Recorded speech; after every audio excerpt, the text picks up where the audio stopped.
Hot takes are everywhere, but they're often uninformed, and major news is biased. We've had enough of hot takes. We want informed takes. Join Kevin Briggins and Devin Smith as they have rational conversations about domestic politics, geopolitics, and military affairs. Things will get interesting as they bring in expert guests, even from across the aisle. Grab your favorite drink, get comfortable, and hop into the chat. It's time for Informed Takes.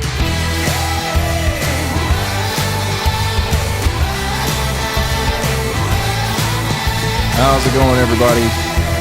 Welcome to the show. This week, I am without my beloved co-host, Kevin Briggins. He is officiating a wedding because he is an important person, and so I'm running solo tonight. A lot has happened in the world. I mean, probably one of the most important things that you noticed has happened in the world is we've been gone for like 2 weeks. That's more important than anything, right? We've been gone. So 1 week we were sick, which was unfortunate. Both me and Kevin were sick. If you were following on social media, you probably saw that. And then last week I was out in the woods hunting, so I was not able to do a broadcast. But I did. I'm happy to inform everybody that I did managed to kill a few pigs, and we actually got to eat one. I learned how to field dress a hog and to season it and roast it over a fire. So I will tell you that the field dressing part, it sounds way more glamorous or perhaps more pleasant than it is. But if you're willing to man up, the reward on the other side is getting to eat something that you killed, which I have to say, after that experience, which was very Survivor. If you've ever watched that TV show, it was cool. So if you're on tonight, I would love to know where you're watching from, who we got in the chat. Throw up where you're watching from. Would love to say hello to you. In the news this week, obviously, over the last several weeks, we've had a lot going on. So we've had clearly a lot of dust up over Ukraine and our relationship as a country, the U.S.'s relationship with Ukraine. There's been a lot of dust up there. Lots of opinions flying back and forth, of course. And lots to be said on that. And we are gonna jump into that here in a bit. That's one of the biggest things that we've got going on. I mean, the other stuff, we've got tariffs, and I'm probably going to talk about that first here. The tariff situation is pretty interesting, right? So you've got people. You've got people who are on either side of this, and just so you know where I am, and Kevin's alluded to it a couple of times. A couple of times. I tend to be more on the libertarian end of the spectrum with these kinds of things. So I'm not a huge fan of the federal government jumping in and messing around with trade. And so when I see, Trump just kind of slinging tariffs here and there and saying like, oh, you get a tariff, you get a tariff, you get a tariff, that my libertarian sensibilities are not happy about that generally. But I understand in most cases he's trying to negotiate. So there is a bit of a protectionist bent to this administration. It's one of the things that I actually found when Trump was first running. I found as one of the similarities between him and another candidate from the other side of the aisle, Bernie. And it was interesting. You had the whole phenomenon of the Bernie bro who switched parties. You had the Bernie bro who was really hardcore Bernie that somehow managed to switch over to being a Trump supporter. And there are a couple of dimensions to this phenomenon. Well, obviously, one of them being anti-establishment. That I think is the biggest element of it, is being anti-establishment. But there were some things that you look at when you look at Trump and Bernie that were a little bit surprisingly indistinguishable between the two. And so it was really interesting when the protectionism stuff started coming up. When Trump would talk about some of that stuff, he sounded a lot like our boy Bernie, and I was kind of surprised about that. But he's not as protectionist as Bernie, but he's willing to use tariffs in that capacity. The thing that I worry about is that in light of him trying to negotiate these things, the disturbance to markets has a detrimental effect on business in the short term. And so, and I'll take a stop here to say hi, Natalie, and hey, DWC. We're gonna have the elder statesman DWC in here in a minute. Natalie, let us know where you're watching from. Appreciate you joining. We could see disruption. We could see disruption to markets, to business, in the short term here. The long term view, I think, though, is that he's using it to try to deal with things on the other side, right? So we have had other countries imposing tariffs on our goods that we export to those countries for quite some time. And we have not had reciprocal tariffs. We have just kind of taken it on the chin, as it were. They were imposing heavy duties on our goods, but we weren't imposing those same duties on the other side. And so, it used to be that when Trump would talk about this, I would just kind of be like, dude, yeah, okay, whatever. My attitude towards it was just like, you're just a protectionist. But as I started to learn a little bit more about it, I started to realize, like, oh no, okay, there's something to what he's saying. If they're going to put a tariff on us, we can't just always expect, they can't just always expect they're going to be able to tariff our stuff, but we're not going to tariff theirs.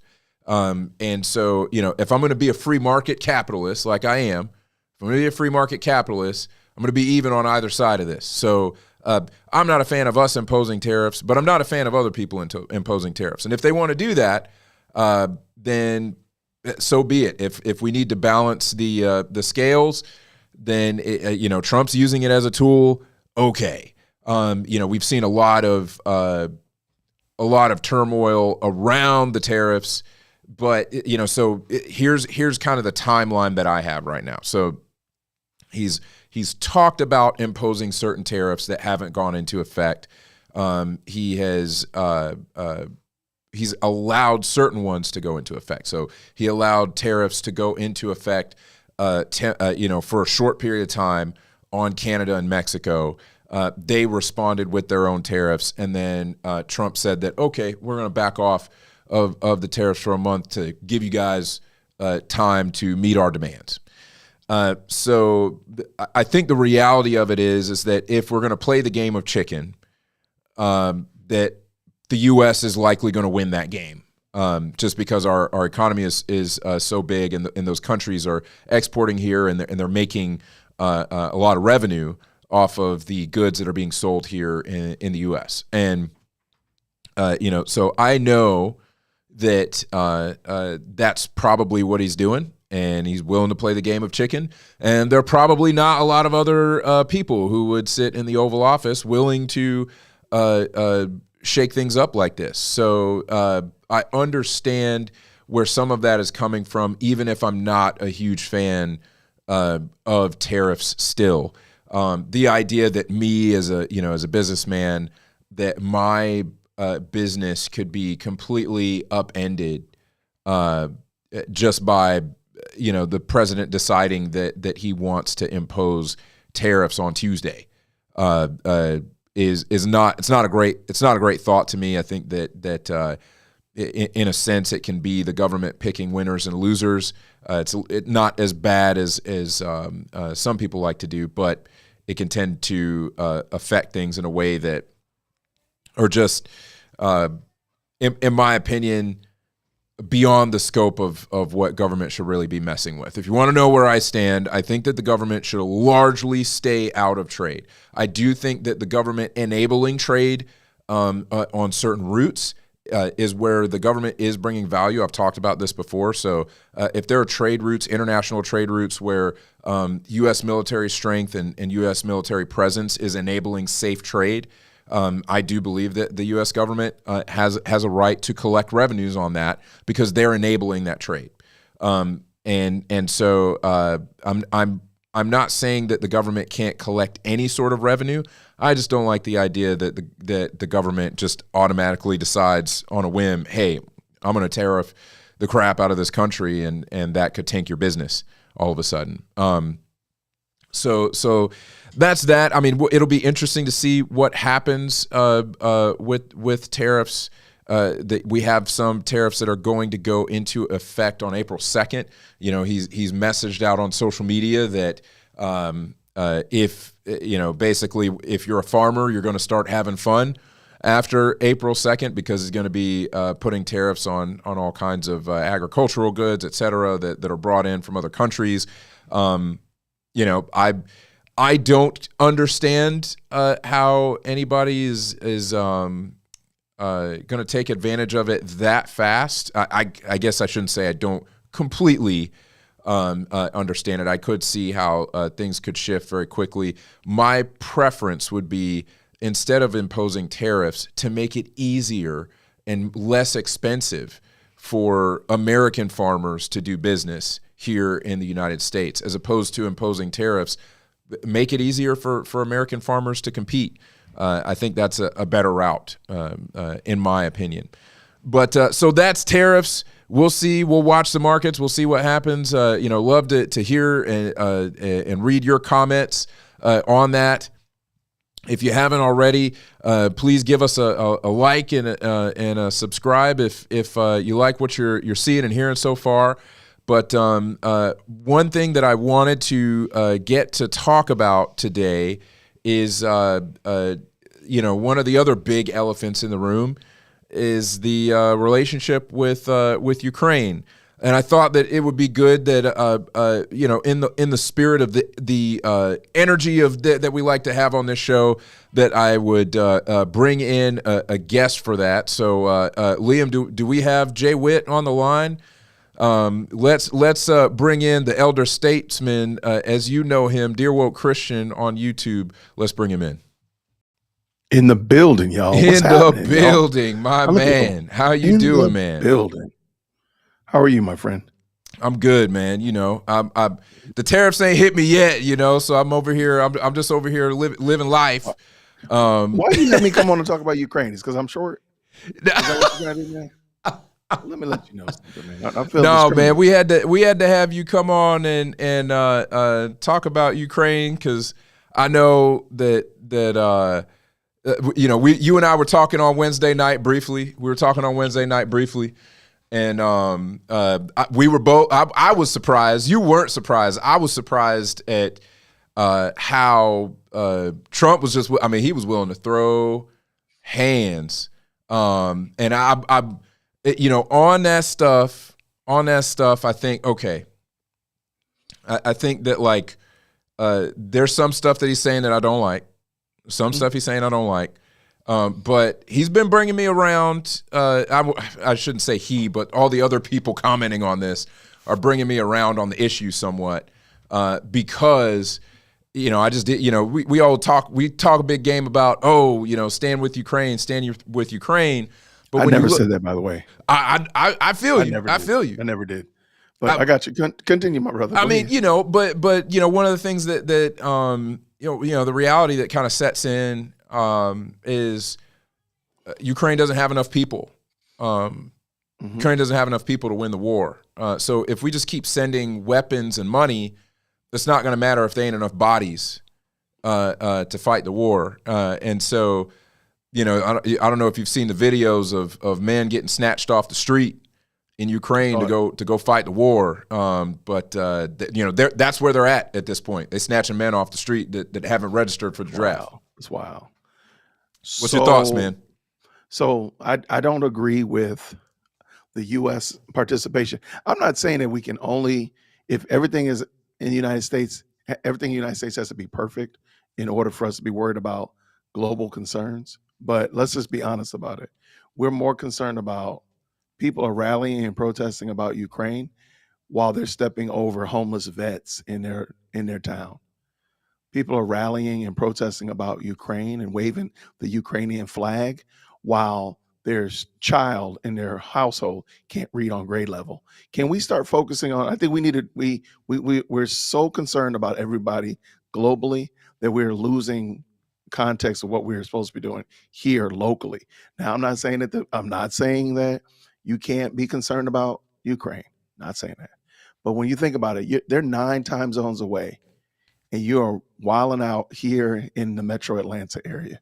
You wilding out in Chicago or Dallas or Houston about Ukraine, and there's concerns in your immediate purview that you're completely overlooking, you don't care about, but you're wilding out about that. So to me, I think the biggest issue for us, now, whatever the government does, I think we can let them kind of parse that out. I think he's making the right move to force Zelenskyy to pursue peace above continuing a war, which, by the way, put a pin in it for a second. It's funny that we conservatives, we Republicans are trying to seek peace, whereas the Democrats want to continue a war. That's crazy talk to me. I can't believe we're now that the fates have shifted that much, but I digress. Let's pull that pin out. I think we the people need to be concerned about. There's a lot of stuff right here in the metro Atlanta area that we need to be concerned about. And really, the Ukrainian war does not and will not affect us. I'm sorry. You can try your best to make it sound like it affects us, but I guarantee you that baby mill at the end of your block over there by your local hookah place, that place deletes more babies than Ukraine will ever do for us. So how about we worry about that place instead of worrying about this? So to me, I've never been interested in Ukraine. Like, I don't care. And I don't care. I don't care about the other culturalisms that people want to protest about, because I don't think that they really matter when the metal meets the meat here in the United States. Okay. I feel you. I think that I definitely hear where you're coming from, and that's been the refrain of a lot of folks, is just like, hey, we why are we sending hundreds of billions of dollars over to Ukraine when we're running a massive deficit, and there's so much going on here, and I one of the things I appreciate about having some of Kev's perspective, is he worked in Intel in the military, so he's seen a lot, and he knows more than the average American about what's going on out there. And he actually gave us a video. I requested that he give us a video on some of his opinion on the whole situation, because I had a specific question for him. We'll get to that later on. I like it. But the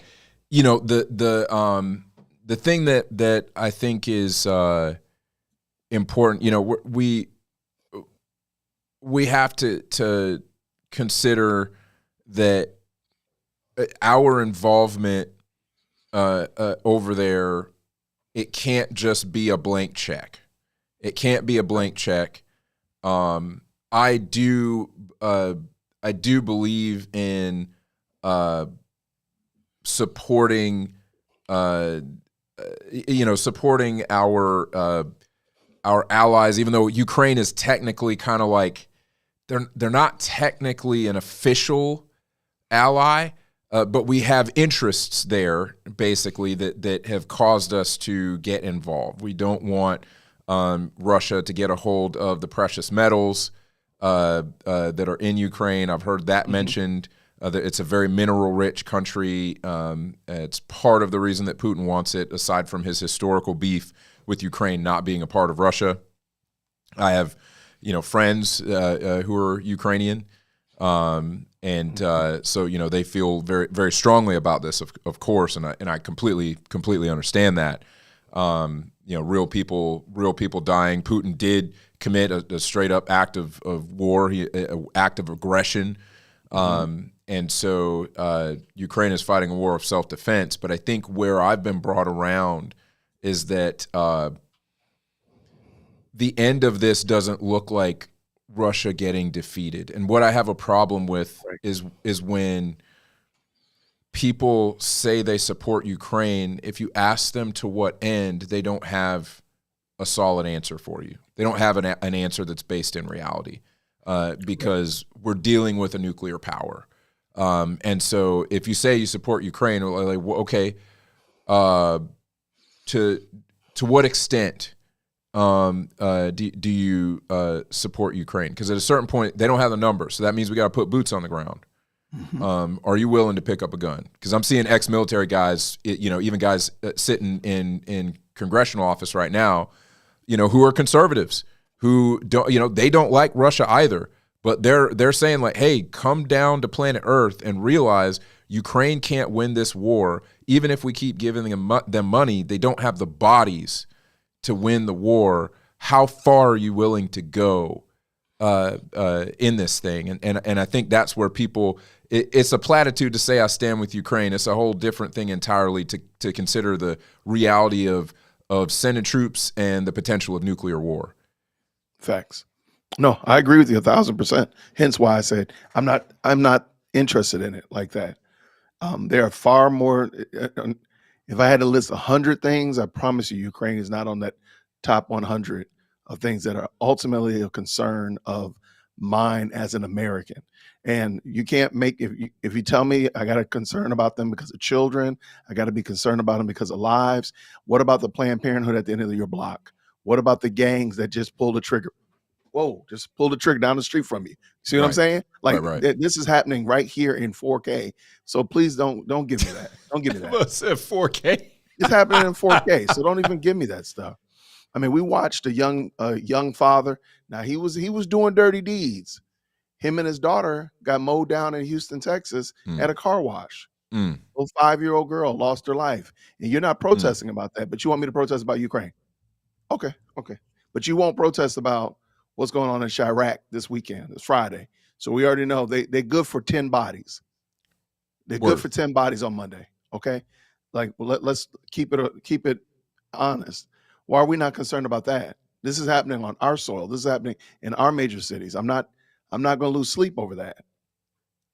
Because, okay, fine. If it results in World War III, then I guess we just all going to sleep. But right now, we could be worrying about what's really important right now, and that's the issue that I see. Okay.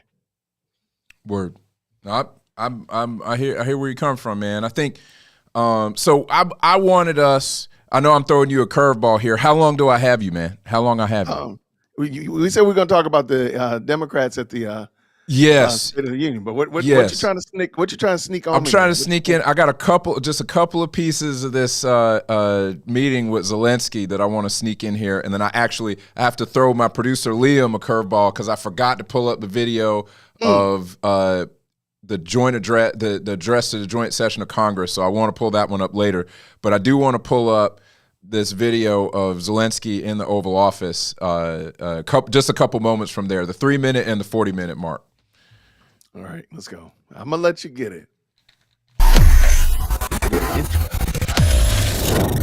Look at that stinger. Oh man, that's fancy, man. All right, you're trying to show me up. I can't hear anything. Oh, you can't hear it? Is it not giving audio? Check the share on it, but he must have been saying that Dear World Christian is his favorite channel. Yeah, he must have been. Thanks so much, Mr. President. Thank you for got it now. All right, and really, I hope that this first document, will be first step to real security guarantees for Ukraine, our people, our children. I really count on it. And of course, we count that America will not stop support. Really, for us, it's very important to support and to continue it. I want to discuss it with details further during our conversation, and of course the infrastructure or security guarantees. Because for today, I understand what pause it Europe right there is real ready. quick. Okay, so here's what I didn't know. Here's what I didn't know about this meeting. So Zelenskyy threw a curveball right there at that point in the meeting, because apparently they had discussed everything ahead of time. So they had discussed everything, the minerals deal, all that stuff, off camera. And so Zelenskyy decided that he was going to try to work on this deal, to change the deal, to get more concessions from the United States, more support from the United States in this meeting. And I didn't know that. Until after, words started flying, from people on either side of this issue. But apparently that's part of the reason why things went sideways, was because he was just basically like, hey, I want security guarantees. And Trump and Vance are thinking like, my guy, like, we just got out the other room. Like, we talked about what we were going to do when the cameras were on. Why are you doing this right now? Why you putting us on the spot right now? And so, I saw one guy say it, he put it real simple. He's like, probably not a good idea to try to alpha Trump in the Oval Office while the cameras are rolling. I mean, really? After you just agreed to a deal behind closed doors. Like, probably not a good idea to do that. I don't think it was a good move. He admitted after the fact, but bring us to the 40-minute real quick. This is where stuff really started going sideways.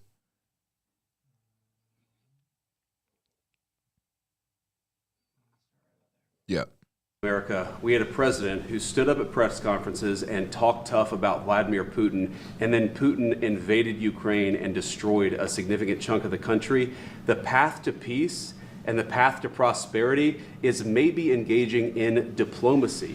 We tried the pathway of Joe Biden, of thumping our chest and pretending that the President of the United States' words mattered more than the President of the United States' actions. What makes America a good country is America engaging in diplomacy. That's what President Trump is doing. Can I ask you? Sure. Yeah? Yeah. Okay. So he occupied our parts, big parts of Ukraine, part of East and Crimea. So he occupied it on 2014. So during a lot of years, so I'm not speaking about just Biden, but those time was Obama, then President Obama, then President Trump, then President Biden, now the President Trump, and God bless, now President Trump will stop him. But during 2014, nobody stopped him. He just occupied and took. He killed people. You know what the contact 2015. 2014. 2014 is Well, 2014. Yeah. So I was, he killed, I was not here. Yeah, but That's exactly right. Yes, but during 2014 Oh my gosh, that was embarrassing. Yeah, the situation the same. The people have been dying on the contact line. Nobody stopped him. You know that we had conversations with him, a lot of conversation, my bilateral conversation, and we signed with him, me, like a new president. In 2019, I signed with him the deal. I signed with him, Macron and Merkel, we signed ceasefire. All of them told me that he will never go. We signed him with gas contract. Yes, but after that, he broken this ceasefire. He killed our people and he didn't exchange prisoners. We signed the exchange of prisoners, but he didn't do it. What kind of diplomacy, JD, you are speaking about? What do you mean? I'm talking about the kind of diplomacy that's going to end the destruction of your country. Yes, but if you are not strong... Mr. President, with respect, I think it's disrespectful for you to come into the Oval Office and try to litigate this in front of the American media. Right now, you guys are going around and forcing conscripts to the front lines because you have manpower problems. Oh boy. You should be thanking the President for trying to bring an end to this conflict. Have you ever been to Ukraine that you say what problems we have? I have been to. Come once. I've actually watched and seen the stories, and I know what happens is you bring them on a propaganda tour, Mr. President. Do you disagree that you've had problems? Bringing people into your military? We have problems. And do you think that it's respectful I will answer. to come to the Oval Office of the United answer. States of America and attack the administration that is trying to prevent the destruction of your country? A lot of questions. Let's start from the beginning. Sure. All right, First pause of right all, there. during the war, Yeah. Dang, man. Whew. I'll let you go first, Jay. I think the argumentation, have you been to the Ukraine, is kind of silly. And I think Zelensky wasn't ready for J.D. Vance to push back and with that hard fact that y'all are having a personnel problem. And I want Zelensky to think about it long term, because if all your men are going to war, your population is going to look real strange in about 5 years. Your population is going to look very, very strange in 5 years, because I heard as few as 70,000 men are able to fill their military ranks. Stanford Stadium at University of Georgia is more than that. Most college football stadiums are more than that. And that's not a lot of men. And, God forbid something happens and half of those men are no longer anymore. Your population is going to be in trouble. So you're going to be looking for it. And even if they pull out today and take out half of your military, sir, you're going to be at the whims of everybody in 3-4 years.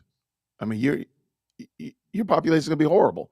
So I think the idea and the notion of what they did in the past, maybe some better agreements need to be made. But I do think that J.D. Vance is on the right path.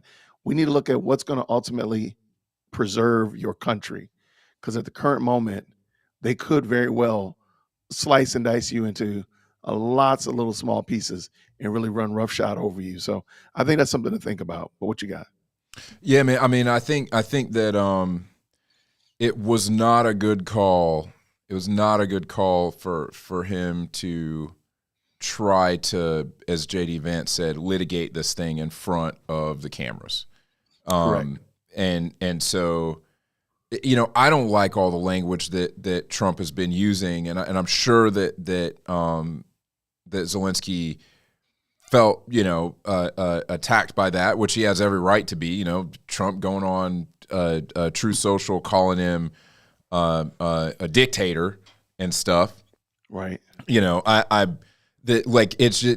don't know if Trump is willfully ignoring the fact that Ukraine's law actually says they legally are not allowed to have elections during wartime. So it's not that he's being a dictator, it's that they are in the middle of a war and the law dictates that they are not to have an election during that time. Probably not, but I think worse, he knows that we don't know it. So he knows the population generally doesn't know it. So Right. Trump uses some language sometimes, like, Trump, why did you do that? Right. We've talked about this multiple times. Like, there's things I wish he would do. You move in the right direction, then you take 2 steps in the wrong direction. You run in a straight route, then you step on the sideline. Why are you doing that? Why did you do that? Right. So there's a lot of unfair. Trump has a lot of unforced errors. That's what it is. So yeah, that's well said. A lot of unforced errors. That has been one of the features. We'll call it a feature of a Trump administration. There's a lot of own goals, man. A lot of own goals. Let me add this too, though. So I dropped in the chat. It's Proverbs 27:10, and this is just something for Zelensky to think about. Do not forsake your friend or your friend in your family, and do not go to your relative's house when disaster strikes you. Better a neighbor nearby than a relative who's far away. And I think Zelensky needs to do a much better job, in my opinion, of cultivating stronger relationships with those countries that are right there. The fact that you come all the way across the pond talking big to the United States, because we got a bigger pocketbook, but you're skipping over all those nations that are going to be directly impacted, that have a true vested interest in your sovereignty or your success, or however they want to look at it. Maybe Zelensky, Proverbs 27:10 might be something to consider, my guy, considering who's near you and such of that nature. To me, I think there's a lot of communication that needs to happen. So Yeah, that's yeah. my little 2 cents. No, I think that it was well said. One sec. So it was well said by I can't remember. Oh, you know what? It's actually our boy Kevin. We're gonna pull up a video from him in a second here. He's gonna weigh in from back in time. He shot us a video, but it is the sort of thing where another area I agree with Trump on, even if he doesn't communicate it so eloquently all the time. You touched on this basically. I mean, where Europe at? Yeah, where y'all at, my guy? Where y'all been? Yeah. We over here slinging. We over here slinging dollars. Where y'all at? And I think that's somewhere, and I'm hoping that as we talk about other topics as well, I hope that becomes a little bit more the keynote of the Trump administration. Like, we got to get something for this. We can't just be giving money and nothing get in return. So we're giving his money, we get mineral rights. We're giving his money, we got new trade routes or whatever like that. But I agree with you that we need to, we as a people should not be encouraging the government to get into positions that they shouldn't be in, aka trade. But on the same note, though, they should be making it better and easier, if you will, for us to trade. So just those kind of things like that. So I hope that becomes a hallmark of his administration, making it better for us to do things and getting something in return for our relationships. Yeah, I think that's actually one of the things that I agree with the most coming from Trump and Vance is that hey, like we can't just keep throwing money at this and it not make any sense, not benefit America at all. We right. Quite frankly, if we're going to be real about it, we can't afford it. I mean, That's true. Yeah, like America actually can't afford it. No question. We want to pretend like we just got all the money in the world, but we don't. And that's the whole reason that Doge exists. But I actually agree with the idea of putting that mineral deal in place. And their idea, I think it's actually brilliant. Okay, so if we are there, okay, we have interests there, we have Americans there getting minerals where we're getting stuff that is going to help us to produce more things in the U.S. So we're going to be pulling minerals from Ukraine. Ukraine needs money to rebuild, so we'll be paying you for something as opposed to just giving you money. We'll be paying you real money for something. We're going to help you rebuild Ukraine, and that's going to help us with our goal of being able to manufacture more things in our country with the precious minerals that we're going to get, and has the added effect of Putin knows if we're there and we're getting our bag over there, right? Right. If we're over there getting the bag, he knows that if he goes in there and he messes around while America is in there getting the bag, that forces us to respond. And the administration has said as much.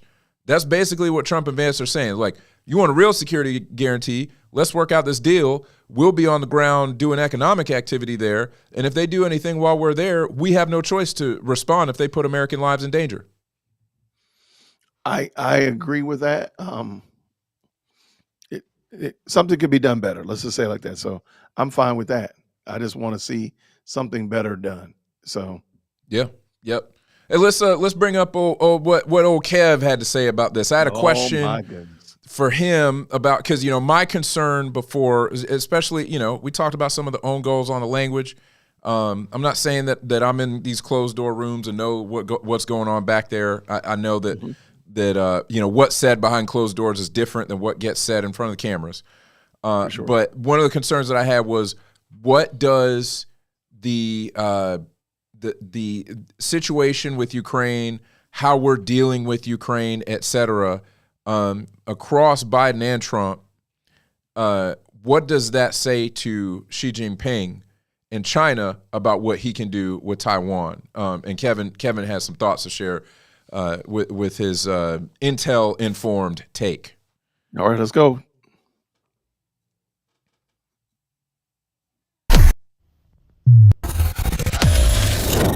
Hey y'all, I hate I can't be there tonight, but I am in Virginia. I have to officiate a wedding tomorrow. So tonight, we've got the rehearsal and the rehearsal dinner. So unfortunately, I won't be on with you guys.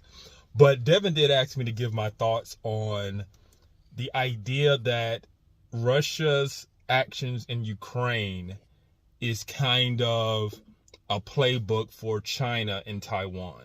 And he will ask me to give my thoughts on that. Does Russia's actions in Ukraine make the possibility of China's actions in Taiwan kind of like more favorable or possible? So my original thoughts on that are, it's completely different in terms of U.S. interest. While Russia is high on our national security concerns, the country of Ukraine is not kind of a tipping point in that. So we want to have a strong NATO. We want to make sure we have strong opposition to Russian influence.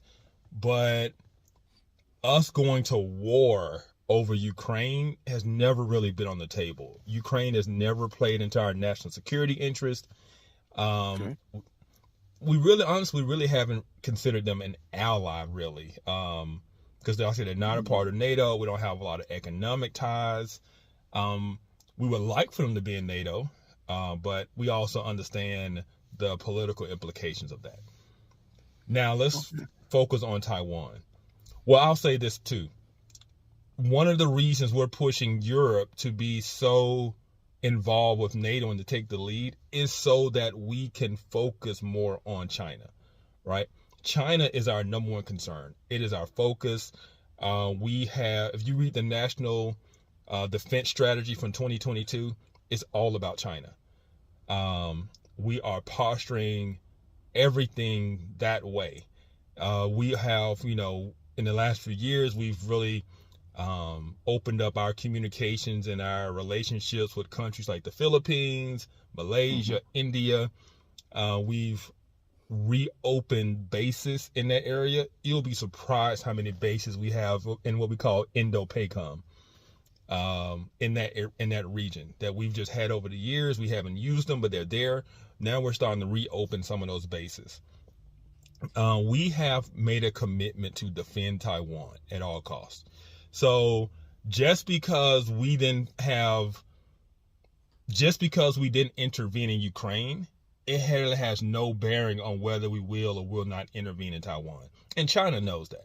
China knows that our national security interests are way different in terms of Taiwan than Ukraine. So while I can understand the idea that we think we're sending a message to China that we won't get involved, these situations are completely different. Our interest way more heavily with Taiwan in the South China Sea and the Indo-PACOM region. I mean, even us talking about, taking the Panama Canal back, all of that stuff is focused on China. We are right. China. And the other part is Russia's struggles in Ukraine have really showed that Russia is not who we thought they were militarily. That is something that our European allies can handle. And so with that being the case, we're focused on China and them, there's nothing for China to take away from the Ukraine situation because they're completely different in terms of U.S. national security interest. So you guys have a great time tonight. I'm sure Devin is going to kill it. And we'll see you guys next week. Grace and peace. Thanks, man. Kevin. The man himself. The man. So that's interesting.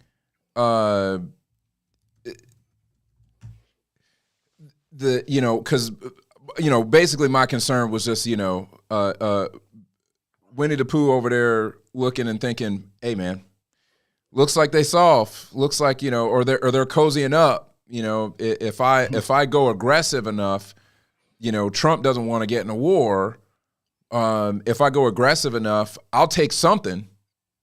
I might not get it all, but I'm going to take something, and he's not going to want bullets to fly. So I'll get something out of my aggression before I have to pull back. So it's good to hear him say that, because that that's stuff that the average person doesn't know, right? Like, we don't know that we got bases over there. The language, also the language that's being used by Trump and even by Biden, suggests that if something pops off over there, we're not necessarily going to get involved. But it's kind of, again, what's said in front of the cameras isn't always what the real position is. And if we got bases and we're actually moving people, that means we're taking it seriously. And that gives me comfort, because the reality is, Ukraine, heaven forbid, if Ukraine were to fall to Russia, the stakes are high as far as human lives. But as far as like our own national security interests, et cetera, not as high as Taiwan, as far as what could actually be done. So, for those who don't know, the most advanced semiconductor chips that go into pretty much every device that you like to use, those are produced in Taiwan by a company called TSMC. And they have pioneered the semiconductor production process that produces the chips that go in our smartphones, that go in our computers, that go in cars, that go in TVs, that go in all kinds of stuff. Right. And if China gets a hold of that, they can bring the entire world to its knees. You saw how COVID, with just them not being able to get enough chips from Taiwan, how they couldn't make cars because we had a chip shortage. Yes. And so if you saw that, imagine if China wound up invading Taiwan, taking it over and getting control of TSMC, and basically getting to say, hey, I know everybody on the court been playing ball. It's my ball now. Y'all only get to play ball if I want to let you play ball, and I'm gonna make the rules from now on. Rules of the game are changing, and I don't think we want that, right? I know we don't want that. I don't think anybody who's considering the implications of that want to see that happen. So it's good to see that we're taking it seriously. I agree. No, I like it. We got some comments here. We got some comments from Colorado Mountain Man. So let's see here. Let me bring up what he's saying about the EU. Colorado Mountain Man's been saying that the EU has been in close contact with Ukraine since the invasion of Crimea in 2014. And EU nations have donated approximately as much money and aid as the U.S. Yeah, so it is approaching. I think the last numbers I saw, it was approaching. I think, we are still, of all of any individual nation, far and away, we're investing the most money. Right. I think that the other issue that Colorado Mountain Man here is bringing up, I'm just going to call you Colorado for short. Colorado's talking about, basically he's saying that our allies' trust in our foreign policy has been irrevocably harmed. And he says that the leaders of EU nations, Australia and Canada, have expressed this publicly. There was a time when I would be worried about the words. There was a time when I would be worried about the words. I think that right now what we're seeing is that the words that are said don't matter quite as much as the actions that are taken. That's what I agree. Yeah, I mean, I think that when the rubber meets the road, the question is who's going to do what, and so yeah, I mean, European leaders they're always crying about Trump this, Trump that. In my opinion, if Europe was stronger on this issue, the war wouldn't have started. Point blank. I think They can say whatever they want. If Europe was stronger on this, Putin would never have invaded. They've been soft for too long, straight up. Any thoughts on that, Jay? No, I agree with you 100% that there needs to be, again, I think, as I said earlier, focusing on what you can do for your own country and what's immediately available to you and what's immediately a threat to you would have caused those neighboring countries to be much more hawkish about what's going on versus it just popping up and then them calling over to the U.S. or looking away from it, waiting for fighter jets to come from the West. I think they would have been, again, to your point, I think they would have been much more concerned about their own what's immediately in their own backyard or front yard, rather than waiting for us to come take care of it. Right. That's a good point. Liam, can you bring up the last comment that was posted? That I want to respond to that one in specific. So he said, but Putin did invade. So now what? So yeah, Putin did invade, and we're seeing now, quite honestly, after the actions of the Trump-Vance administration. Now Europe is starting to step up, right? So the UK is stepping up. They're putting up more money, and other leaders are starting to step up. And so I actually think that this is the better outcome. And I agree with Kevin that basically what we have seen from this whole conflict is that Russia's ability to win a ground war is not anywhere close to what we thought it was. And so short of the nukes, they're not as much of a threat as we thought. And Europe should be able to handle this. I mean, I would love to see Europe step in and start asking for negotiations and bartering and working out, rather than coming all the way over to the U.S. or coming to United Nations or wherever. Why don't y'all start working on that right there? This is your neighbors. You're the HOA president. Like, go deal with your neighbors that are fighting with each other over on Maple Boulevards or Maple Street. Stop it. You don't have to come all the way down to City Hall for us to deal with it. Y'all can deal with it and barter it. Now, we might need to come over there and make sure it's a good deal at the end of the day. But at least y'all have got the bullets to stop flying, people stop dying, and you made an attempt. Show that y'all are leaders. Where's your leadership, Europe? Where's your leadership to step in here and say, hey, Putin, hey, Zelenskyy, get over here and stop acting ridiculous. Get over here and let's work it out. I don't think anybody would be mad. Right. And so I think that it didn't look the way that I thought it would look, but basically the position that's been taken is forcing Europe to man up. And I think that's good. And so we're not going to, I don't think that we're going to abandon NATO or anything like that. We're not going to abandon NATO. But basically we're saying you guys need to take this seriously and stop depending on the U.S. to do everything. And I think that's right. The other thing that I really, really, really just infuriates me is that these countries that have enjoyed peace that has been at least partially funded by U.S. defense, having the audacity to talk about the U.S. and say, we're abandoning allies, et cetera. It's like, guys, you would not, right, that one thing, and then second, you would not enjoy the position that you do now if we weren't partially funding your defense.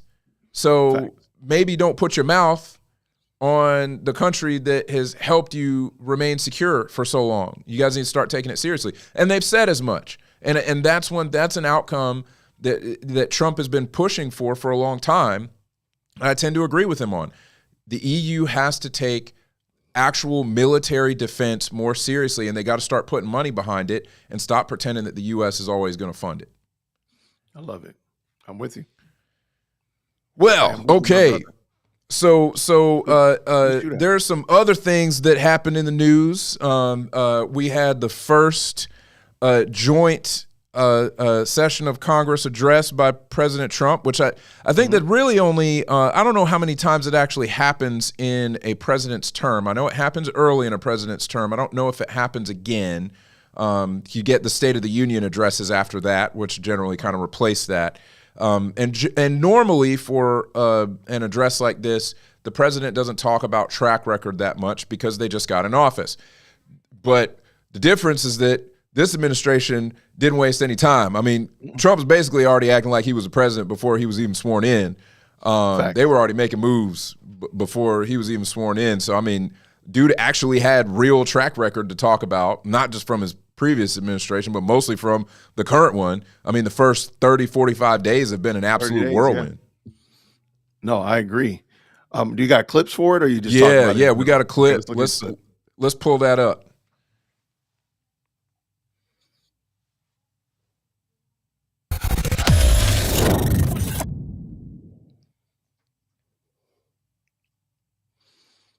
Oh, you don't have any audio.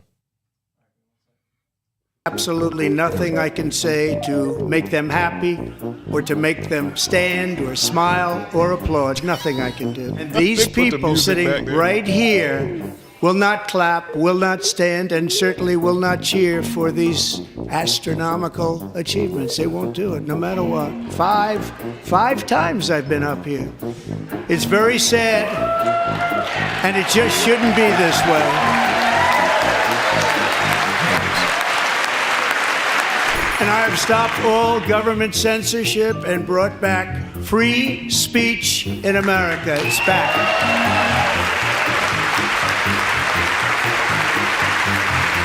Nobody wants peace more than the Ukrainians, he said. My team and I stand ready to work under President Trump's strong leadership to get a peace that lasts, and have received strong signals that they are ready for peace. Wouldn't that be beautiful? Wouldn't that be beautiful?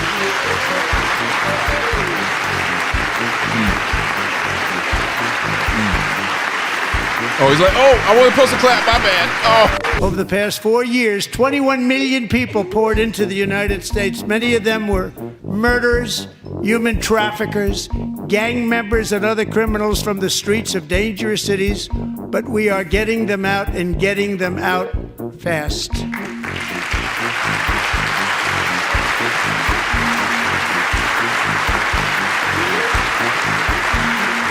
We're going to reduce our debt with that money.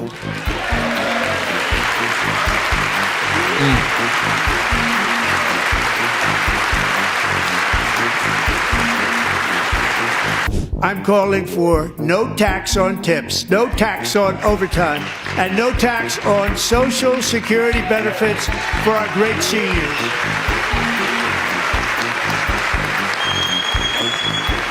Last year, I told Lakin's grieving parents that we would ensure their daughter would not have died in vain.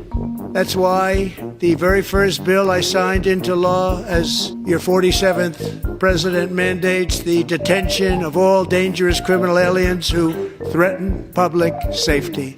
It's a very strong, powerful act. I have directed that for every one new regulation, 10 old regulations must be eliminated, just like I did in my I didn't very expect you to clap for successful that. first term. I know they love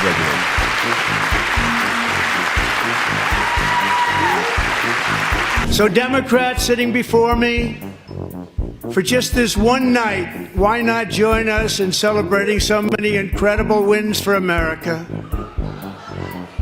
For the good of our nation, let's work together and let's truly make America great again.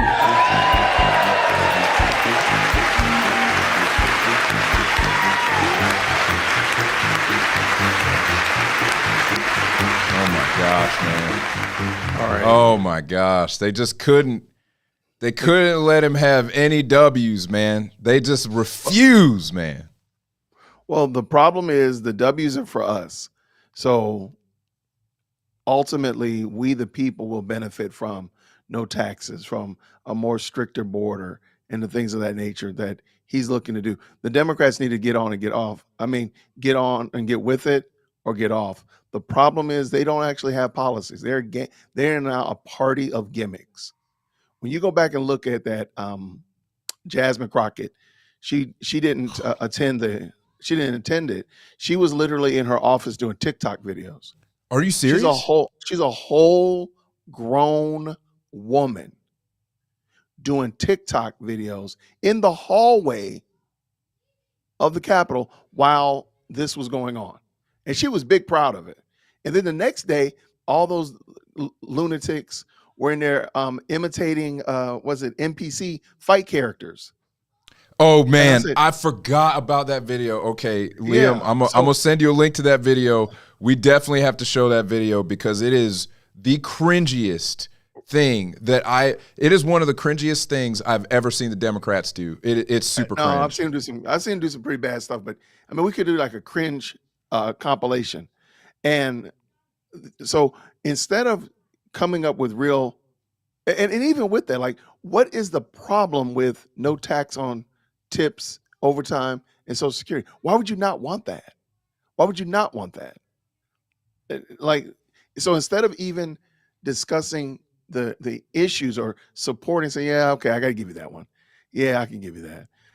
Rather than that, they're out here doing TikTok videos and crashing out and looking like complete and utter fools. They're not a party of principles anymore. They are a party of gimmicks. So whatever's on TikTok, whatever's the kids, I mean, the thing is, I tell people, like, my daughters do that kind of stuff. Right. The little silly TikTok stuff. My kids do that. That is appropriate for children to do. That's not appropriate for, I'm sorry. And I'm sorry if you're an adult that does those TikToks or whatever, God bless you. It's not appropriate for adults to do, though. There is a point where we stop doing the things that kids do. If you're doing the exact same thing that your children are doing, you're probably off. But worse than that, we're talking about elected officials. We're not just talking about moms and dads that are trying to bond with their kids in their driveway or doing something goofy in the basement. We're talking about elected officials walking down the hall in the Capitol building, doing a stupid Kendrick Lamar foolishness. Right. Like, how are you proud of that? Texas, y'all can do better. Texas. Oh man. Look, please run Jasmine Crockett for president. Please run Jasmine Crockett. Please. I will buy. I'll be able to buy 3 Hellcats.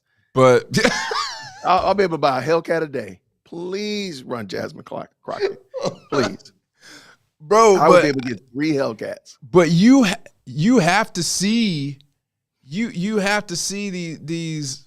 Look, man. Okay, I'm gonna give my thoughts on this stuff in a second. But you have to have seen out there on Facebook land, anywhere. I mean, there are people who believe that Jasmine Crockett is brilliant.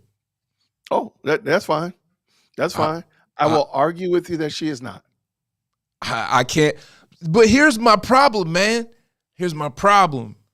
I can't believe that they think that they honestly think that somebody would go out of their way to take a clip of Jasmine Crockett speaking or a link to an article and post it and say that, like, she is brilliant, that we just can't see it. No, we can see that she's not brilliant. Jasmine Crockett is a marketing tool. Have you seen Jasmine Crockett before she went to D.C.? No. You should see the video. Do a Google search of her when she was a lawyer in Houston. That's a different person. Really? She actually went through like this very bombastic. She's a parody of Black women. I don't know why Black women support this. This is she's being a caricature. If she was a white woman with blackface, y'all would be angry. But because she's a Black woman, the exact same behavior, y'all are okay with it. But matter of fact, I'll find it and I'll send it to Liam. There's a video of her defending a client in Texas. The guy got arrested by the police and they kind of roughed him up. And that's a whole different woman. And my point in bringing that up is it's almost like she went through a metamorphosis. It's almost like she went through a presentation class, if you will, or whatever. Because the way she presents herself now is not the way she was. Let me see. So, did you get yours up or? Yeah, he got it up. Okay, go ahead, man. I'll Yeah. be ready. I'm gonna send it to him in a second. All right. Here it is, right?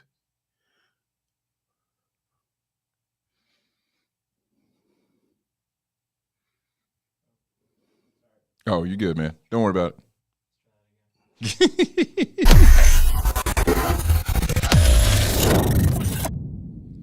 Oh, there it is. Oh, my goodness. Oh, my gosh. Oh, man.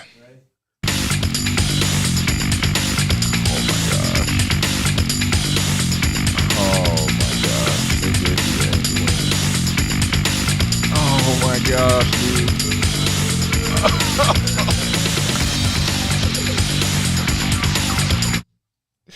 No. Now that TikTok is No, dude, no. No. So instead bad. of so they are a party of gimmicks. They are a party of gimmicks. And sure, and before we do the whataboutisms, we're gonna stay right here in this lane of Democrats. Y'all do your own show about Republicans. Call me when you do it. But this is a party of gimmicks. They're just gimmicks. That's it. They're doing the stuff that your children do. But these are adult women, grown women. And I sent Liam. They were dispatched. And so this is what I'm talking about. Watch Jasmine Crockett in this clip that your producer has, Liam has. Cool.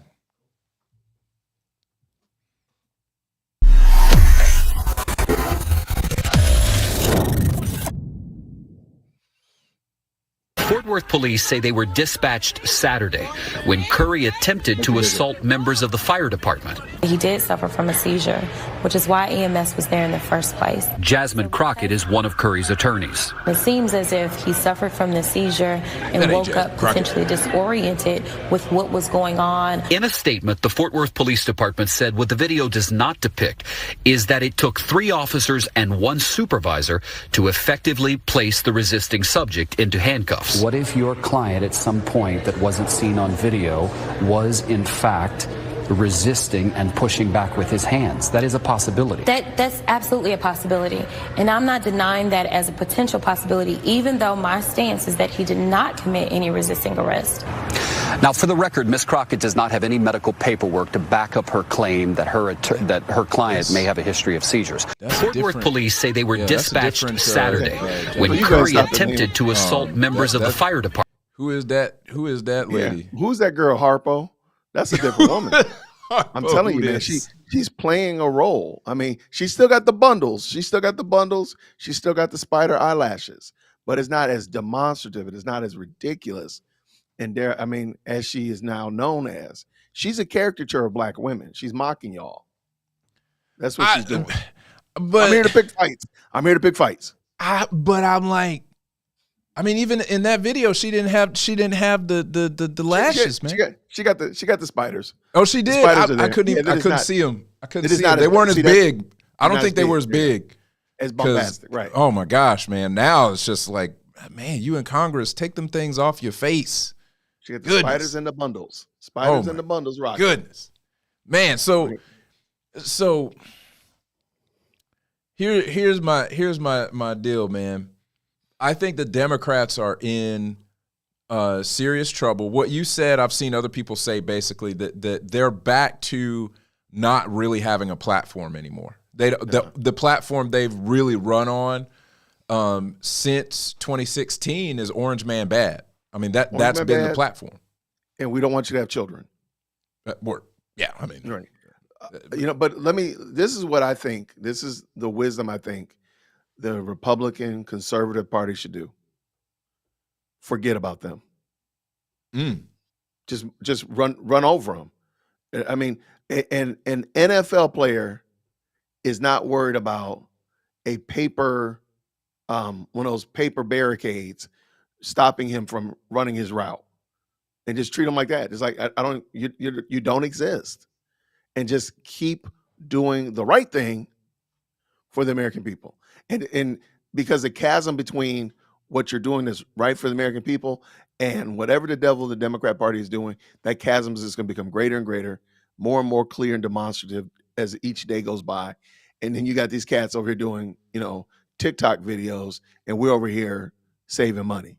Now, I do think there's some things we need to be doing on this side, aka cutting spending, but we can get there as well. I think there's a lot of hay that can be made over there. This party's going to just keep losing and losing and losing because they don't want to come to grips with the reality that what you ran on and what you've been running on is the problem.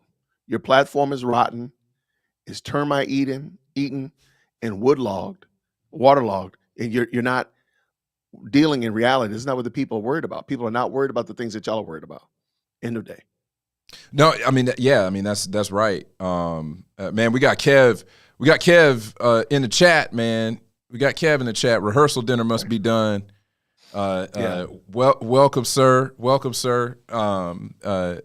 If you got good cell signal, you can call in, man. We can bring you in here.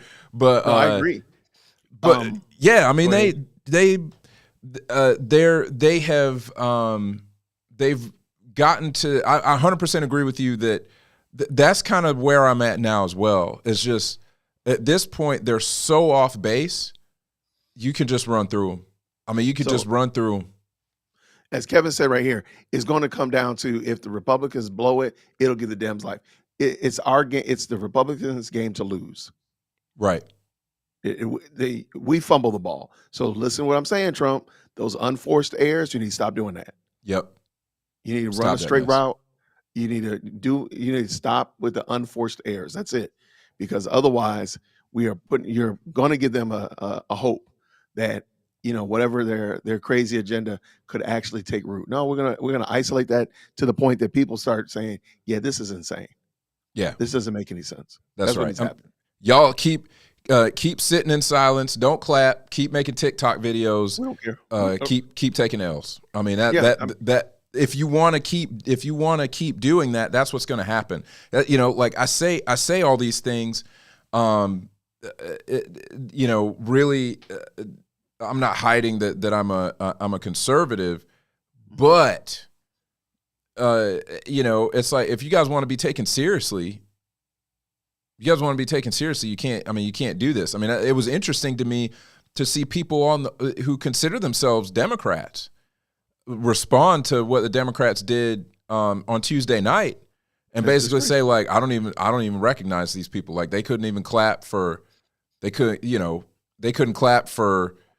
things that all of us should be able to stand and clap for, regardless of who is the president. They just refuse. Just keep collecting those L's in. And we fine tune, we keep plowing forward. Actually, I don't even think he should have even spoke to them. If Trump had asked me, I would say I wouldn't even address him. I would act like that side of the room is empty. If you're going to keep sitting there acting like children, holding up signs and acting ridiculous, you don't even exist over there. I'm going to talk to these people right here, or those ones that are responding, because those are the ones that are connecting with what the message is. If you can't find it in your heart to celebrate this little boy who got his became a honorary Secret Service agent, if you can't find it in your soul to celebrate that, the little boy that overcame brain cancer, you can't, for whatever reason, you can't celebrate that, then sir, man, there's not much I can do for you. Your trespasses and sins have completely gnawed you apart. So therefore, I'm gonna leave you right on over there because you're still dead in your trespasses and sins. You can't even celebrate something life. Oh, that's because you're the party of death. Shh. I said that out loud. Oof. I said it out loud. Oof.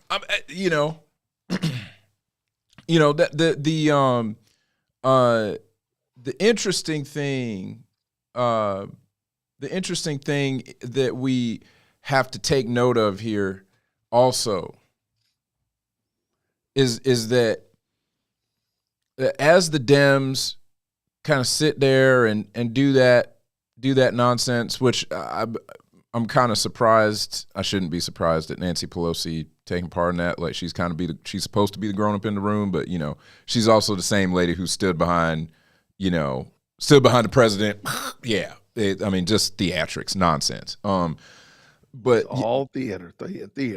you have to take a step back and think about everything that was tried that didn't work because people are just tired of it, right? Okay, so let's start. Okay, so they tried to make this election about abortion.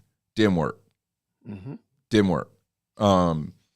They tried to make it Trump's not a Nazi. Trump's a racist. He's a Nazi. Mm-hmm. Didn't work. They 34 tried. felons. Say what? Oh yeah, he's a 34 felon. felonies. Yeah, they tried to make it he's a felon. Got multiple felonies. Everybody knew that was a sham case. They knew it was a sham case. Anybody who's willing to be reasonable about it, who doesn't have Trump derangement syndrome, they're like, we knew y'all were targeting him. This is ridiculous. So they knew that. The other thing that they tried to go on is like, oh, Trump's just going to do stuff to help out his billionaire friends. Didn't work. Didn't work. I don't know what else. I don't know what else they have. They don't have anything else. Then just stop. You know what? Stop with the gimmicks. Stop with the do you haves and start working together. We could have a lot together if we just stop. Just stop. Stop. You this party is beholden to the fringes. They're beholden to the most extreme aspects of their party. You can't say that. You can't say that the Republican Party is given over to wackadoodle white guys walking down the street with hoods on their head.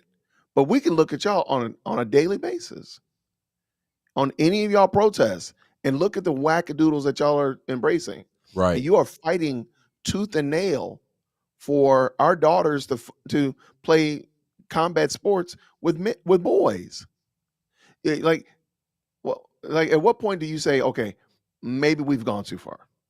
Yeah. I'm just a real serious question. Like maybe we've gone a little too far with this, and maybe reel it back in. Now again, once the genie's out the bottle and the cow's out the barn, it is what it is. But y'all could at least. They don't even seem. They seem oblivious to it, as if, like for example, the fact that we're trying to, like you mentioned, Doge, and trying to find waste. Now, I think we should find waste, but we should also cut spending. We're not doing both and. We're doing one or the other. So I think we need to find the waste, but also cut the spending aspect, because otherwise you just find the waste and you spend the waste somewhere else. That's not going to work. But I think we could be a little bit more strategic, but they can get better at that. But for you to say, oh, the idea of giving back the Americans part of the money that we're finding as overage and we're finding as waste, just give that back to them. The American people don't need that money. That is the most nose blind, insanest thing I've ever heard. And you know who it came from? It came from the Living Bratz doll, Jasmine Crockett. Like, chick, like, what are you talking about? Because we don't. Now, I think the real truth of the matter is she don't want anybody to look into the fact that she only makes $200,000 a year, but she has a $4 million net worth in property. She doesn't want people to ask those questions. No. Like, how did that happen? Okay, I got you, Jasmine. We'll just be quiet. Not a problem.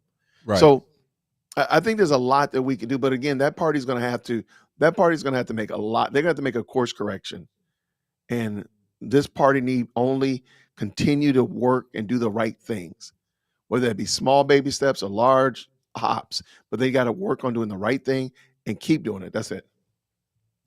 No, yeah. I mean, I think that not being able to clap for Doge, I mean, obviously they hate Elon. They hate the ground he walks on.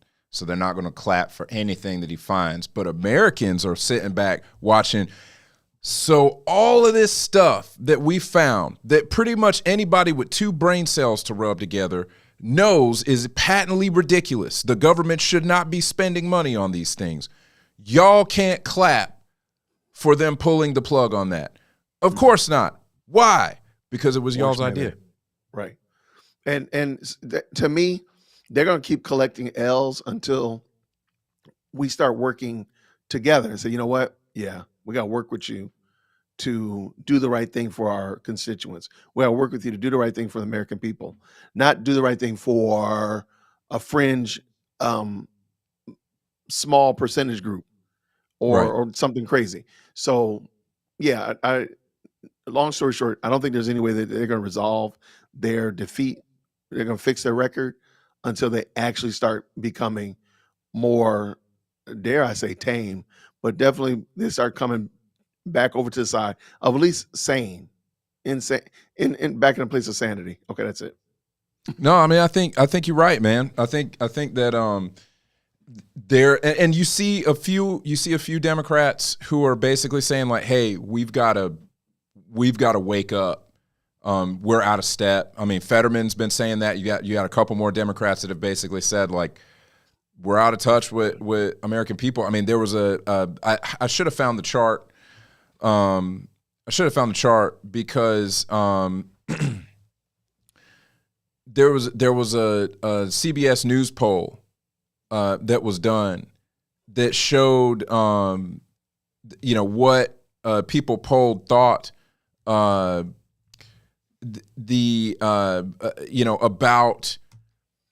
everything that's going on in the Trump administration. And I saw the graphic, and I'm trying to see if I can find it here. I got multiple here, but basically asking, do you approve of the job that the president's doing and the president's administration is doing? And it's significant because it's a CBS poll. It's not Fox News.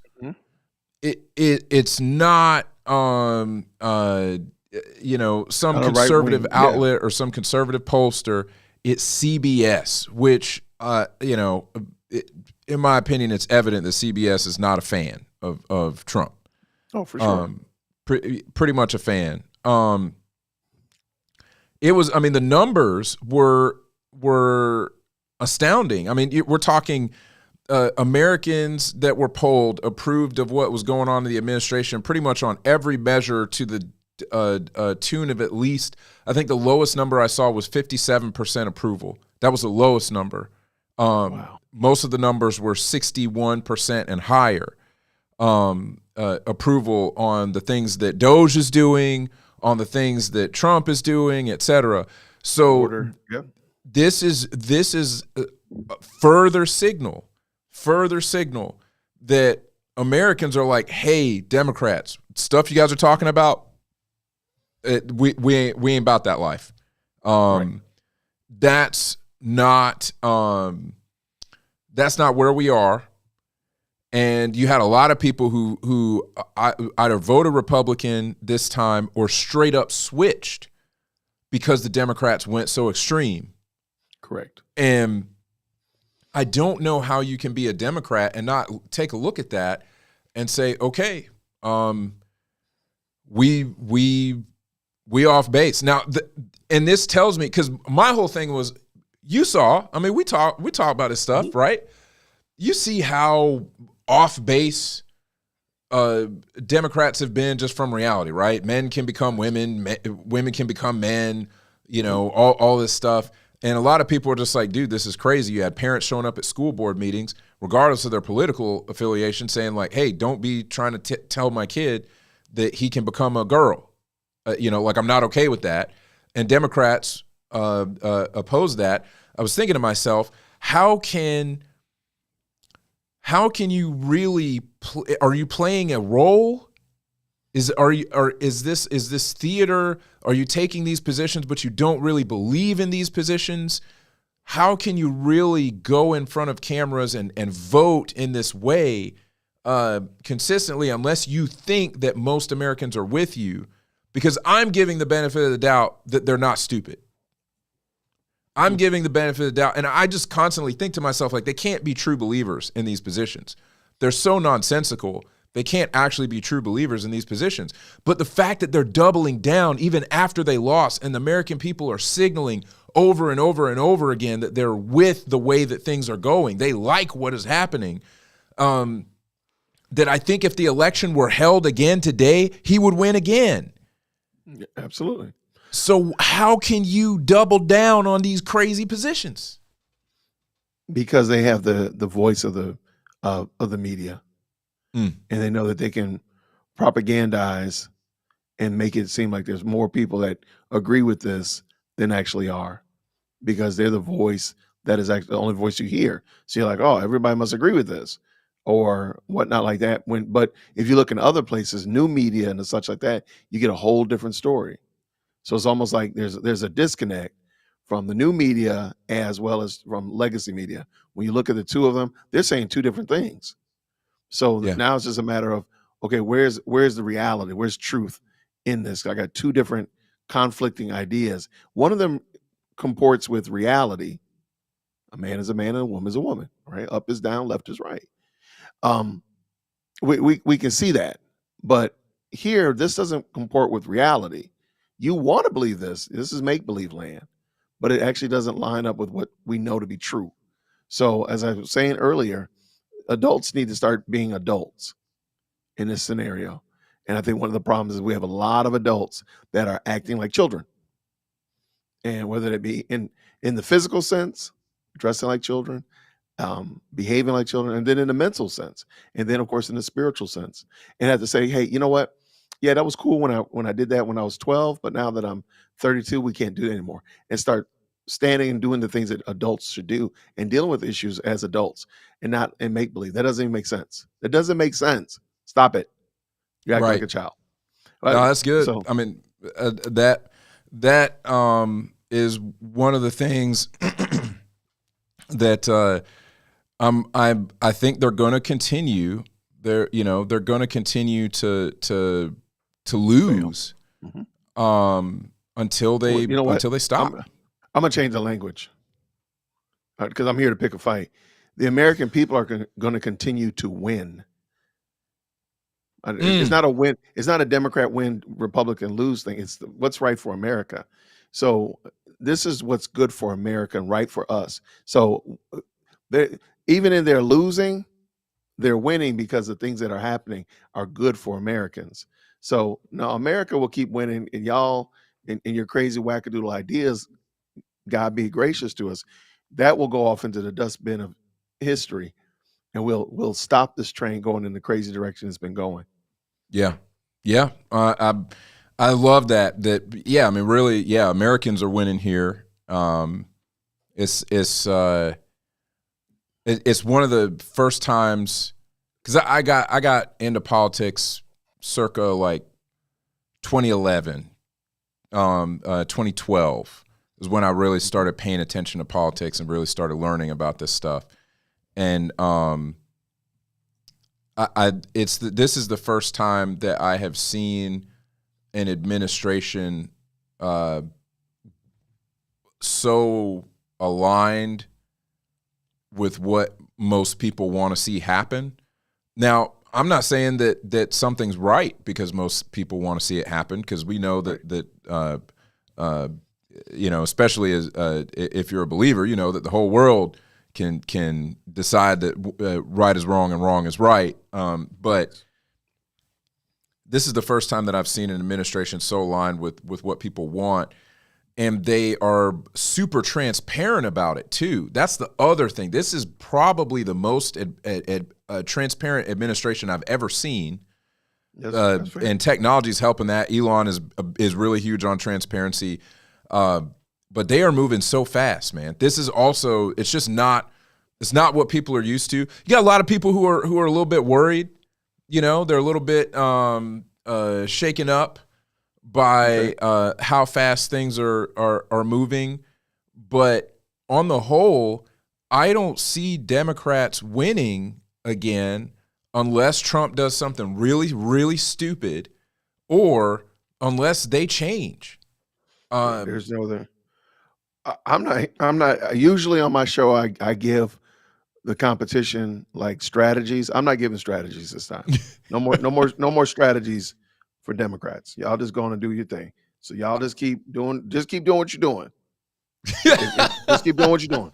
Hope that works out for you. There's oh man, I cannot show this video on this show, but somebody dubbed over a Star Wars video, and Darth Vader's talking junk. There's one dude's talking junk to Darth Vader, and he says they dubbed it over, and Darth Vader's like, "No, let him keep talking."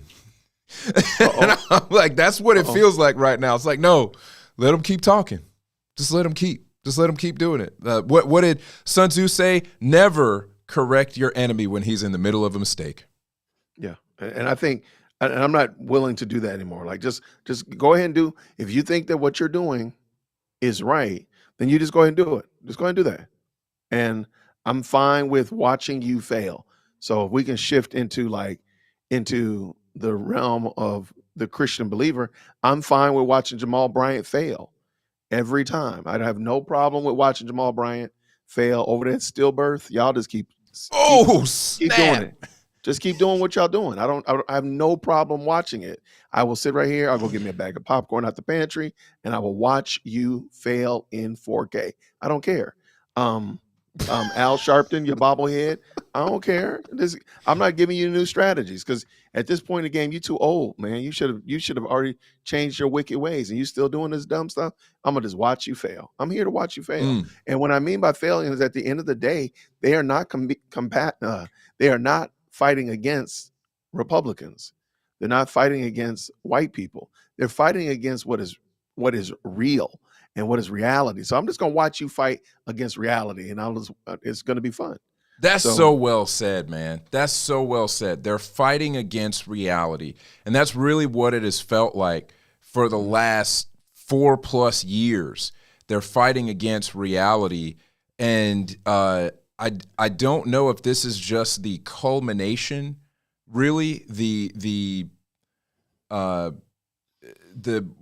it manifesting in its full form in front of us, the reality of their positions coming to their logical conclusions, and people just basically being like, oh yeah, no, that's actually pretty crazy. I'm not with that. Right. And that's what I'm saying. Like, just stop correcting them. Let them just keep going. So I'm going to you know what, Democrat women, there's about 55 new TikTok trends. Y'all go ahead and do those. Do those TikTok trends. Yeah, absolutely. Go ahead. Yeah, absolutely. Hey, Jamal Bryant, I heard that Quick Trip also is DEI negative. Go ahead and boycott them too, Jamal. Go ahead and do it. Do it, man. Do your thing. And just look, and I'm here to watch you fail. I'm gonna watch you fail. And I will. Okay. So I have not I have not talked. We haven't talked about the Jamal Bryant thing on the show. If you got enough time, man, I know that you've probably done whole videos on this thing. I just did one. I just did one yesterday, I think it was. Oh man, I think I literally did a video yesterday about this. So for the folks who don't know, I'm gonna give a little primer. You fill in where I leave out, but I want to get the DWC take on all this, right? Sure. So for the folks watching at home who don't necessarily know all the stuff going on, especially if you don't necessarily follow stuff that happens in the quote-unquote black church, because I don't think that the black church is if we're talking about the church universal, it's not a real thing. Right. But here on this earth, it's a semi-useful term. Jamal Bryant, who's the pastor at Stillbirth Activation Stillbirth Activation Center. Oh man! Oh my gosh! That's a mic drop right there. So New Birth is the church, I think, and so he called because Target decided that they were going to drop their DEI policy, and for everybody who remembers, Target was one of the most extreme. Okay, Target was one of the most extreme. Right. You would walk in the front door, Jay Witt, I'm sure you remember this. You would walk in the front door, and they got rainbow flags. They got, girls dressed up as boys, big, giant, displays and all that stuff. I mean, there were protests. There were people saying, hey, because they did the whole bathroom policy thing where they got rid of, the gender bathroom thing. I think at one point, I can't remember exactly how that went down. I just remember seeing videos of a father in a Target not happy about that. And so now they're on the other side. They're realizing, hey, it doesn't pay it doesn't pay to be woke. And so they dropped DEI policy, and Jamal Can you Bryant say it decided. correctly? Can you say it correctly? It's DIE DIE. policies. Oh man! Oh my goodness, man!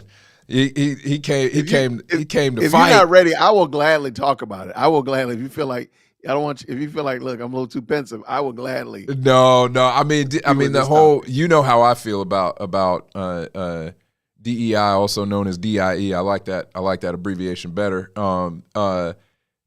They decided they were going to drop it. So Jamal Bryant and a bunch of other people talking about Al Sharpton out there, talking this stuff. But Jamal Bryant specifically used his platform as pastor of this church. That's a whole other thing I won't get into.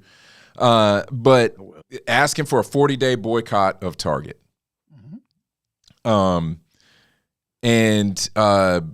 To me, this is one of the most ridiculous things. But Jay, I'm gonna let you talk to the people about this whole situation, because it's interesting to see a boycott put in place over a policy that most of these people don't even understand, and most people don't even benefit from. So yeah, stillbirth pushed out a 40-day quote unquote fast. Now, mind you, they're doing it in concert with Lent. So because stillbirth practices Lent. So that's why they started it. That's why they gave them 15 days, and then they're starting it. I think they started whenever Lent started, and they're going to end it on Resurrection Sunday, because they're about gimmicks. They're not about the gospel. Because they're not boycotting sin. They're not boycotting the fact that Jamal Bryant got baby mamas in stillbirth and abroad. They're not boycotting the fact that they got tons of people in there that are in gross sin, have never heard the gospel of Jesus Christ preached to them. Nope. They're going to boycott that Target is choosing to not prefer race in their hiring practices. Now, mind you, most black people don't know this, but black folk are like number 5 that benefit on the list of people that benefit from DIE practices and policies. But that's neither here nor there. The other problem is they're talking about the products that are actually on the shelf. And there are a ton of black-owned products that are on shelves in Targets all around the country. Now, Jamal Bryant, in his infinite, I'm going to say something really, really inflammatory, in his infinite ignorance, was literally telling product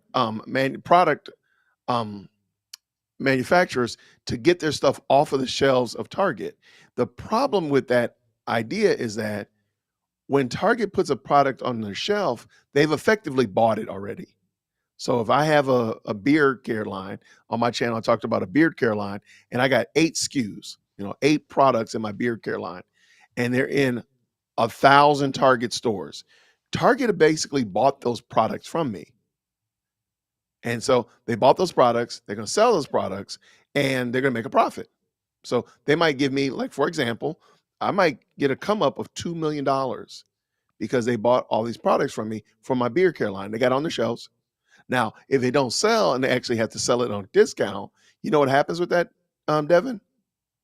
You got to pay them back for all the product that they didn't sell. I got to pay them back for that, the extra. So let's just say, for laughs and giggles, $100,000 worth of product didn't sell. And they say, hey, we had to clearance this, here it is. And I paid them $100,000 back. So that's what happens. Now, what happens if I have a black beard care line and no black people come to Target to buy my black beard care products? The $2 million that they gave me is starting to look like I owe you 1.7. It's starting to look like, so they could actually bankrupt small businesses. And this is the part that I don't think people realize. But let's just pretend that somehow or another, you're able to get all of your products out of Targets so that you can do your own selling of a product. Where are you going to keep it? Because in infinite wisdom that Jamal Harrison Bryant has, they have no structure in place. There is no infrastructure to change or to, for example, for Devin to now ship his product. So you're going to still need to use FedEx, DHL, UPS, or U.S. Postal Service. God forbid you use Amazon, because remember, Amazon also rolled back their DIE process as well. So guess what? You're stuck Like, Chuck, now you got all your products in your basement, in your garage, in your pantry, and in your living room because you got it all out of the Target stores. You can't sell it anywhere. But see, this is the problem with this boycott, is that it's not forward thinking. It's just reactionary. Last Sunday, Jamal Bryant announced to his church that Target reached out to him because Jamal Bryant really wants to be a political activist. He wants to take, he's going to take the place of Jesse or Al, whichever one the Lord judges first. Jamal Bryant wants to jump into that slot and be like the shakedown artist. Remember, Jesse Jackson was good at this in the 80s. He was shaking them down. So Jamal Bryant, according to his testimony, Target reached out to him last week, and he said they wanted to have a conversation, but he said he wanted to meet with the chairman of the board or the CEO, and if not, then he would not meet with them. And I said, that's because his ultimate goal is to drag this out as long as possible and say that, oh, Target is losing stock value because of what we're doing.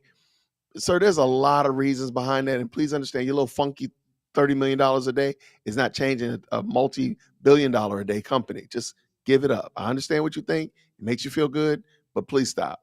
Because please understand that the pressure of that stock is causing people to buy that stock.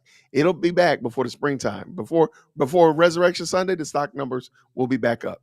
So back to the boycott. So they want people, the highly melanated people, to not go to Target because they're saying that Target is not supporting the black dollar, even though just 4 miles away from Stillbirth is a very big super Target, full, chock full of gills with black people that work there. So those black people that work there, they're going to be the first ones to suffer. If Target does in fact go down in business, in flames, it's going to be those front end workers that are going to get the heave ho. So that's going to be those menial hourly employees that, and again, this is a Target that's right outside of Stillbirth in Stonecrest. It's full of black people. Just on the other side of Stillbirth, about 3 miles, is at Walmart. Remember, Walmart also is on the bad list.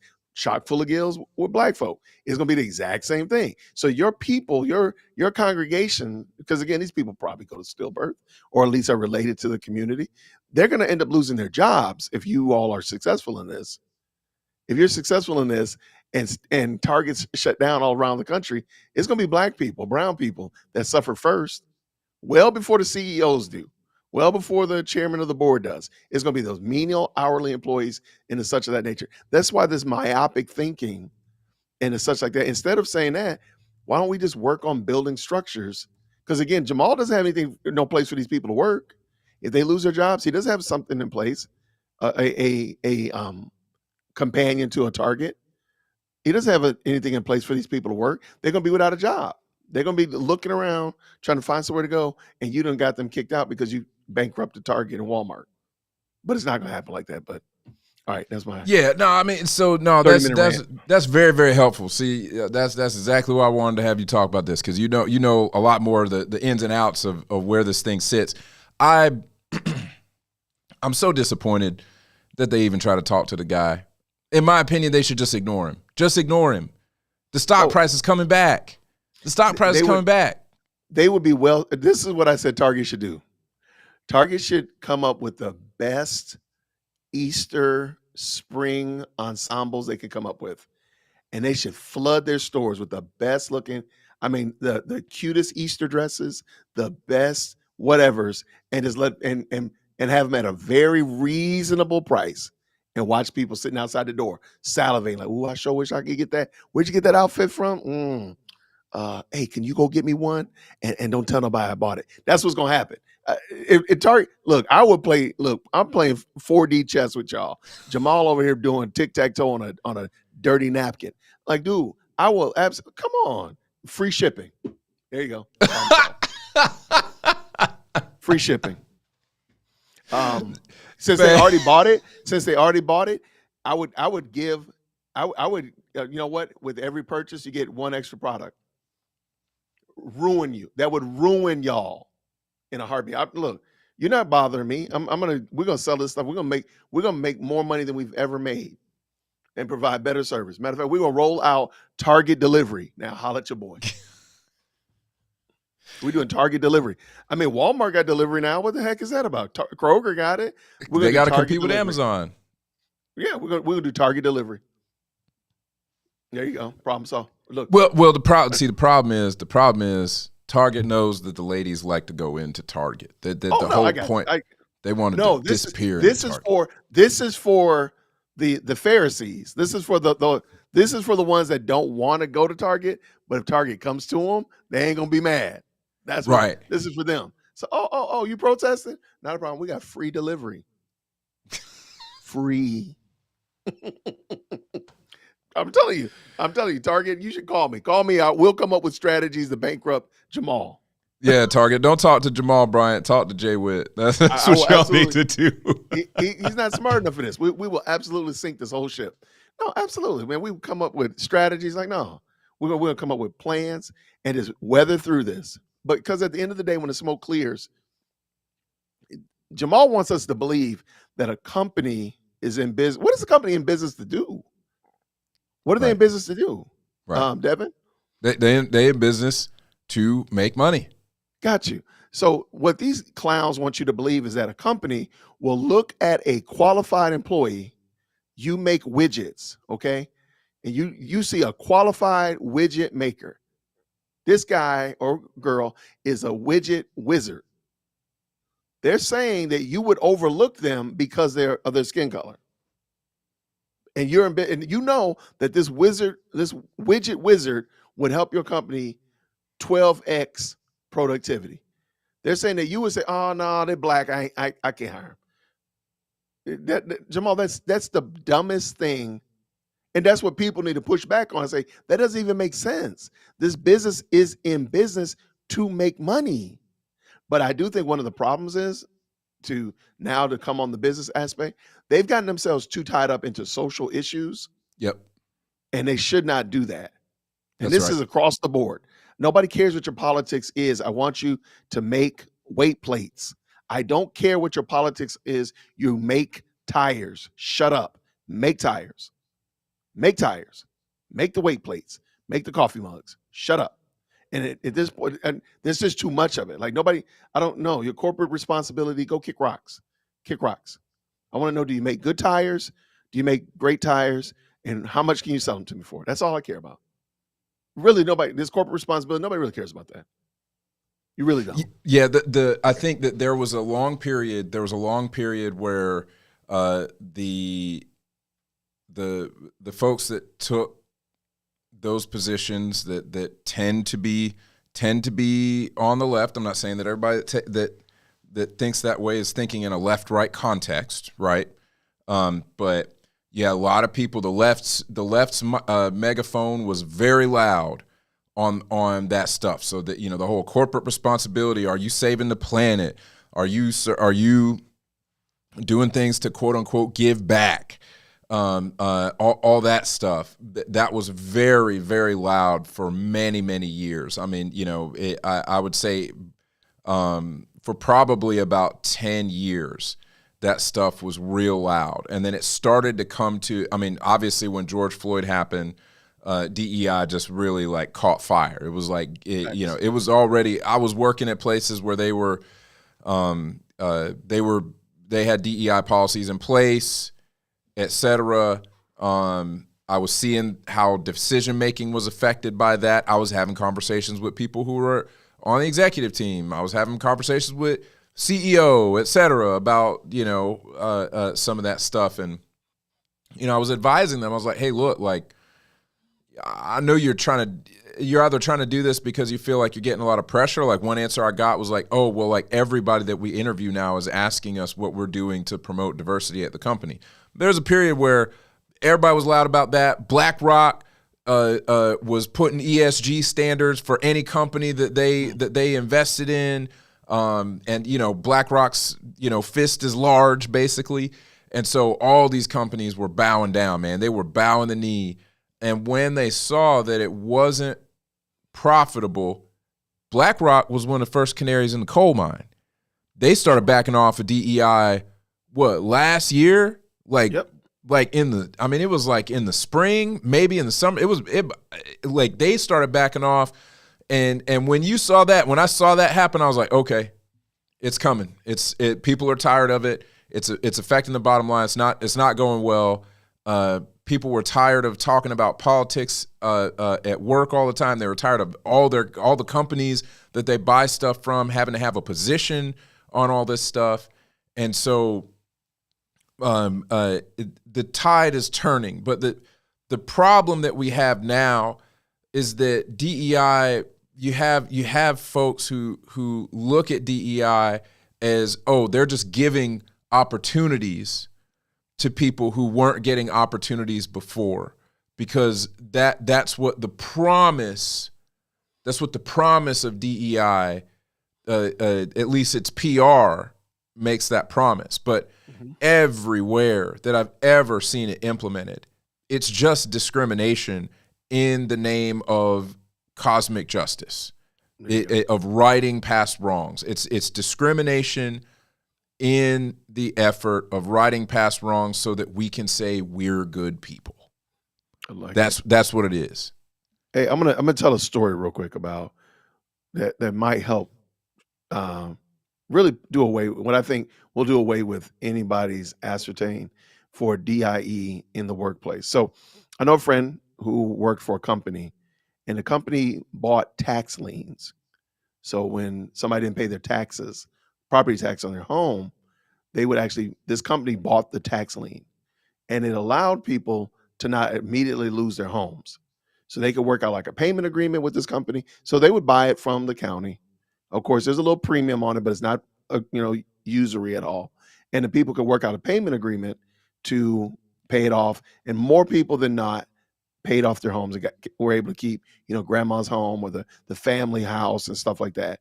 Because that's usually what happens when somebody's paid off their mortgage. They still got to pay the property tax every year, and they don't do it, and eventually it ends up going there. So it never failed because this company worked in a highly melanated community.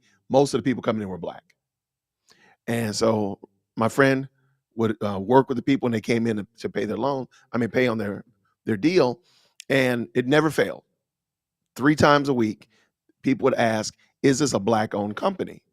And it was a white-owned company. It was not a Black-owned company at all. But the people coming in would just, they're always the bourgeoisie, the colored Marxists. They always got something to say. They would ask, like, hey, is this a Black-owned company? And my friend said, no, it's not. And they would, have something else to add to it. He said, but you're going to be able to keep your home. So would you be more happy if the Black people downtown and the Black sheriff took your property, or would you be more happy that these whatever people, because I don't think he ever told them that they were white or Indian or whatever, they were white, that these people bought the lien and were able to give you an opportunity to pay it back? Which one are you more happy with? Thank you very much. And so people don't think about that. They're worried about the wrong thing. When you're trying to take care of your home, and you're worried about whether or not the people that are helping you take care of your home are white or Black. That's silly.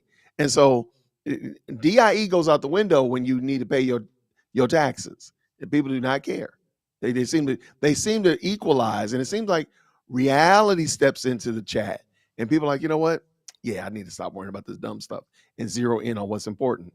So that was just a fun story I tell people periodically to help them get back on focus.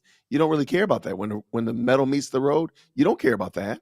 And those people that were coming to that window to pay their property taxes or make a payment arrangement or make a payment, they didn't care. They really didn't. You didn't care. It doesn't matter. You're just glad that you're able to keep your home. That key gonna still work, and you can go on back into the house. That's what you care about.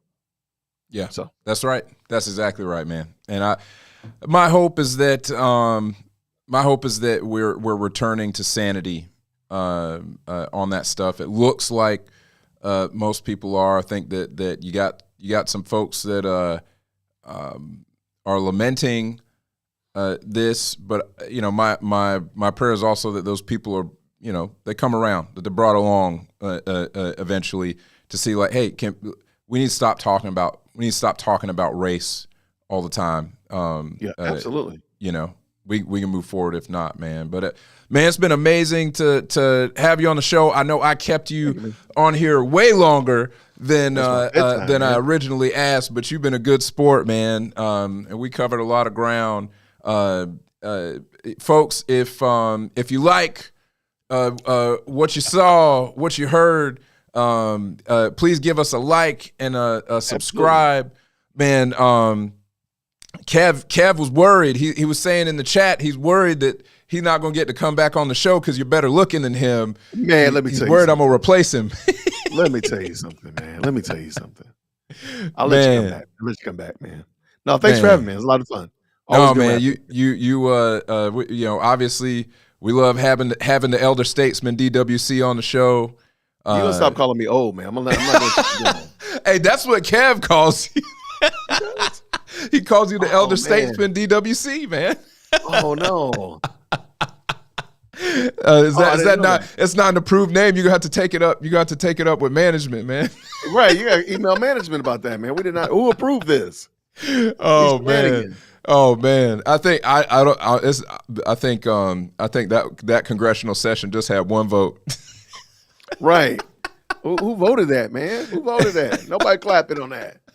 No clap, just auction signs. Yeah, none of that stuff, man. No, that's what's man, up. Thank you, man. It was a lot of fun. Man, thanks so much for being here. Folks, we'll be back next week. Kev will be back next week. And until then, stay informed. Have a good night, everybody.